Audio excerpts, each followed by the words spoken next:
Mirror Finance is a decentralized, blockchain-based financial protocol that allows you to gain price exposure to traditional stocks such as Twitter, Amazon, Google, and Tesla without having to go through KYC or the hassles of establishing a traditional brokerage account. It's based on blockchain technology and runs on the Terra network, which gives you incredibly quick confirmation times, low transaction fees, and best of all, if you stick with me to the end of this video, I'll show you how you may be eligible for a free airdrop of MIR tokens.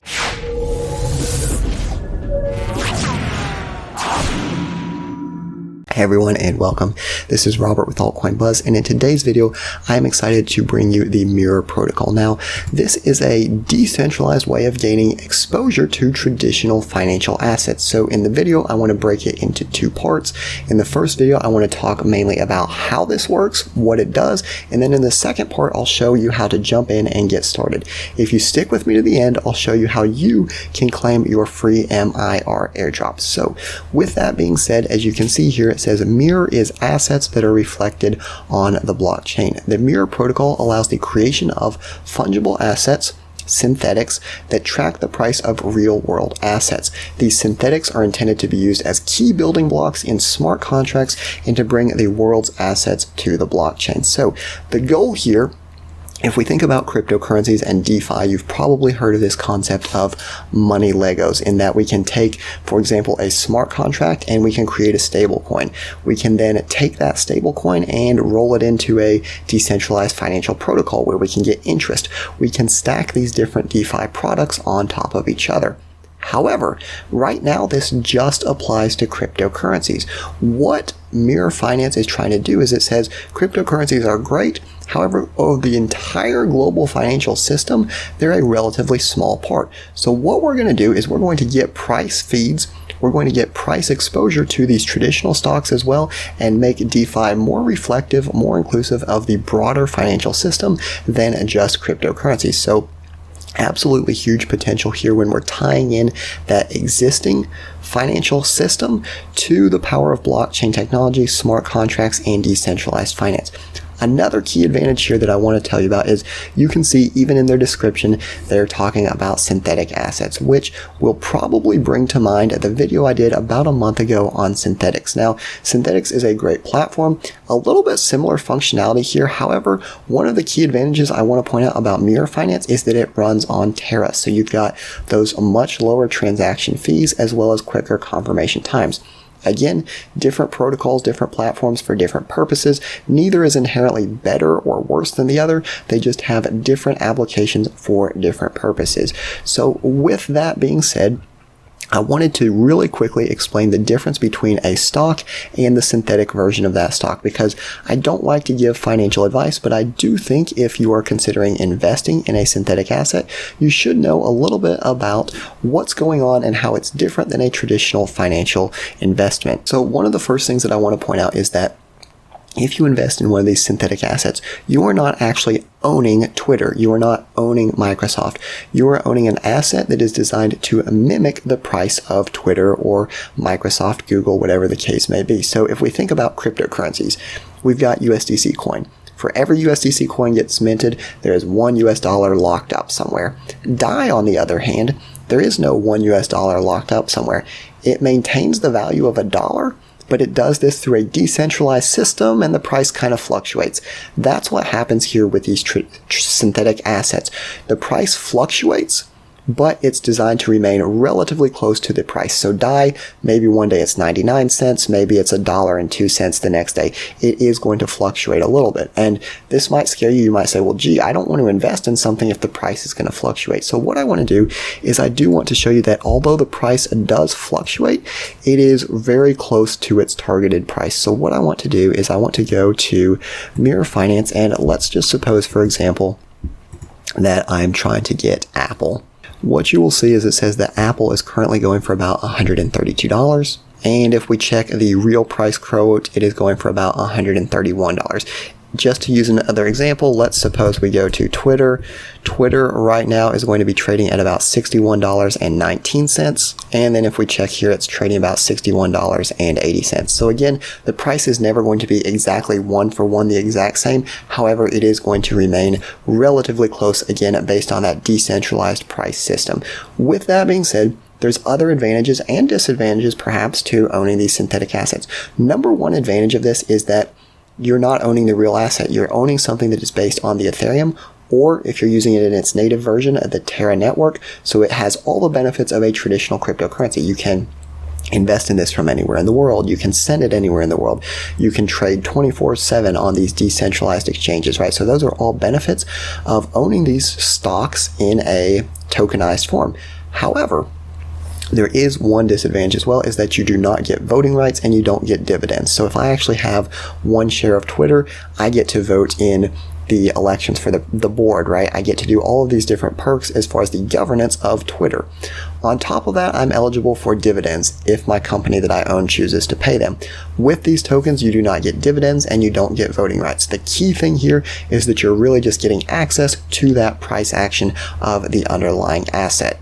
Again, another benefit, as I said, there is no KYC process. So that's the huge benefit here. If you live somewhere, perhaps you can't invest in Twitter, perhaps you can't invest in Amazon, but you believe in the company, you want to get access to that price appreciation, you can invest in this asset that will still mimic the price. So with that being said, I know you all are ready to actually jump into this and see how it works. So the key thing that I want to point out is that there are really two separate ways of using this protocol.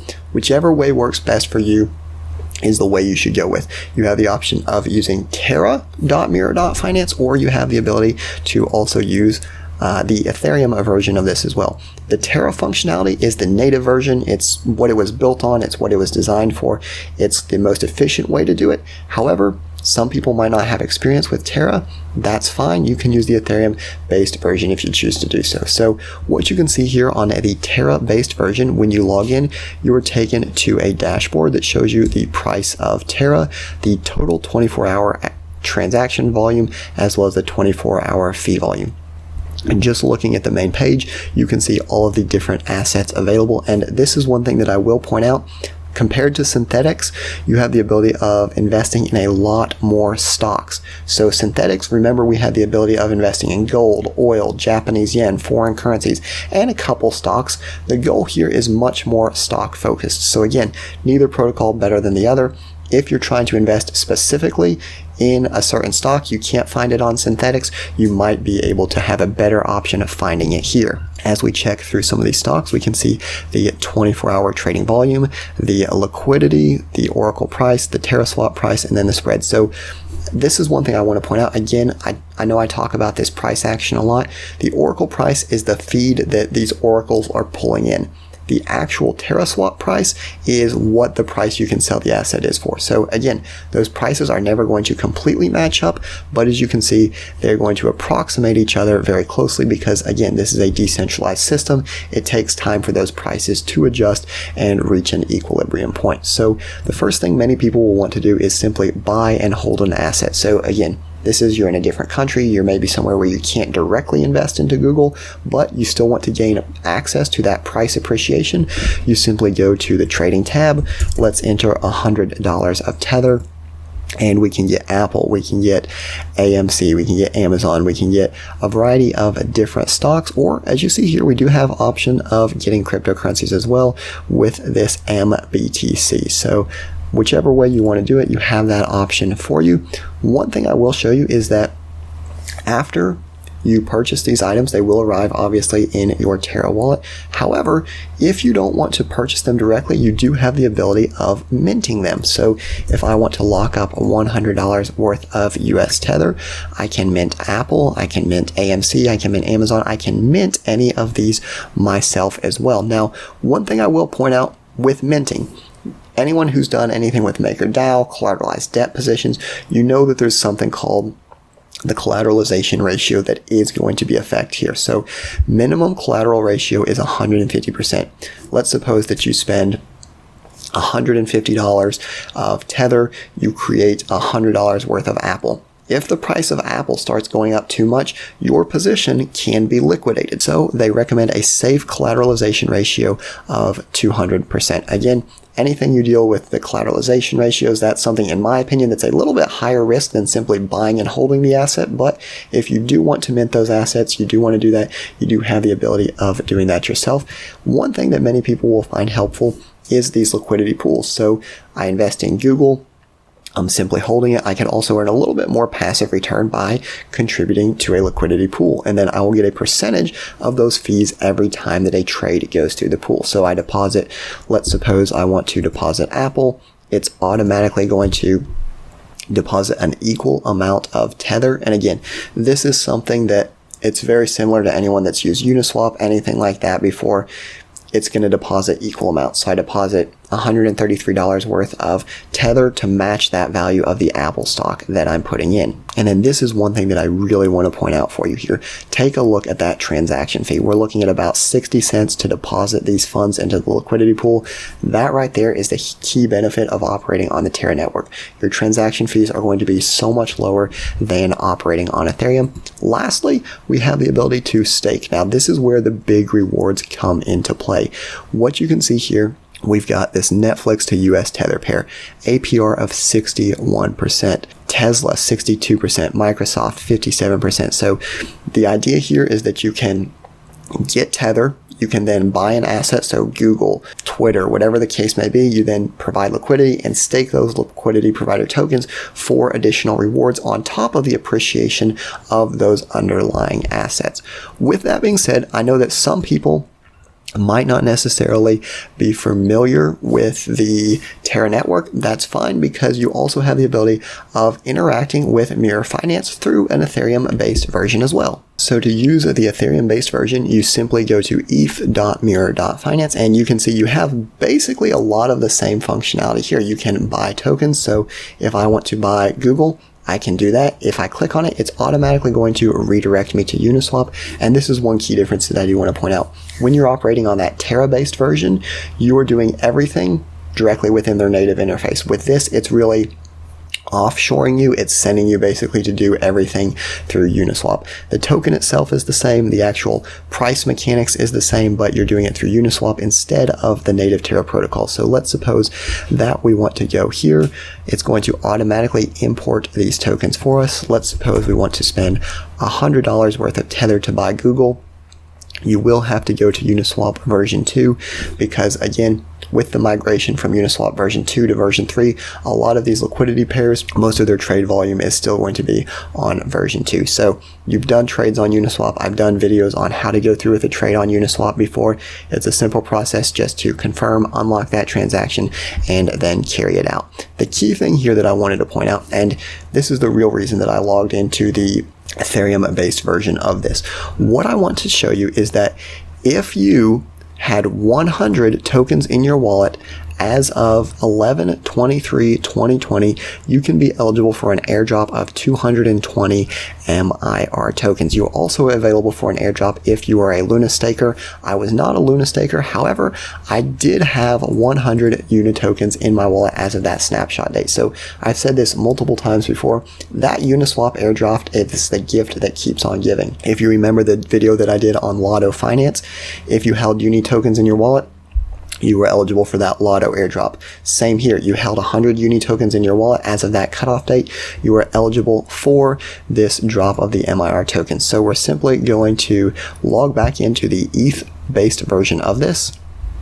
We're going to connect our MetaMask wallet. And what you're going to see is that it's automatically going to say we are eligible for this airdrop. So 220 MIR tokens. If we check on CoinGecko right now, we can see that the MIR token is up 15.3% for the day at about $5. So 220 times $5, that's over $1,000 US that you're eligible for simply if you held those tokens in your wallet prior to the snapshot date. So before I close out the video, I do want to talk just a little bit about the tokenomics because I do think that's important. First and foremost, MIR is the protocol's governance token. Obviously, this is designed to be a decentralized system. Changes to the protocol, upgrades, everything like that are decided by the people that hold those MIR tokens. It must be staked to vote on active polls as required as a deposit for making new governance polls. In future iterations, it will also serve purposes that increase its utility and value. On top of that, it's not just a governance token, but users that stake MIR tokens to earn MIR rewards generated from withdrawing collateral from those CDP positions. So you can use it as a governance token, you can use it to get rewards from those CDP withdrawals, and then on top of that, it is used to incentivize users to farm yields by staking LP tokens, which were minted by providing liquidity for MIR and M assets. Yield is paid to the users from MIRs that are newly minted through annual inflation, which gradually increases the total supply of MIR until the end of the 4th year. So it's designed as an incentive system to help those people that are minting new assets, to help those people that are providing liquidity, really an incentivization system for the entire protocol. And then one last thing that I do want to bring up about this, the Mirror protocol is entirely built and governed by the community. It is fairly distributed via liquidity and platform incentives without a team or investor pre-mined. And this is something that really gets to me a lot in cryptocurrency because we'll see teams that will set aside 20, 30% for their team fund or admin expenses. With this, I like that it's fairly distributed and there is no team or investor pre-mine. So it's a lot more fair, it's a lot more decentralized, it's a lot more transparent. So with that being said, I just wanted to wrap everything up here and do just a very general conclusion of Mirror Finance. And the main takeaway here is that this is a way that gives you access to the price action to those traditional financial assets without having to go through KYC, without having to open a brokerage account. It gives you the ability to combine assets from the traditional financial world into the blockchain technology area, into smart contracts, into this entire concept of money Legos. So regardless of whether you want to use this on Ethereum or Terra, or regardless of whether you want to simply buy and hold an asset or you want to provide liquidity, stake those LP tokens, and then get those farming rewards, the way that you use this protocol is completely up to you. I think it's exciting. I think it's something that has a lot of potential, and I would like to thank you for watching this video. I hope you found it useful, and I'll see you next time.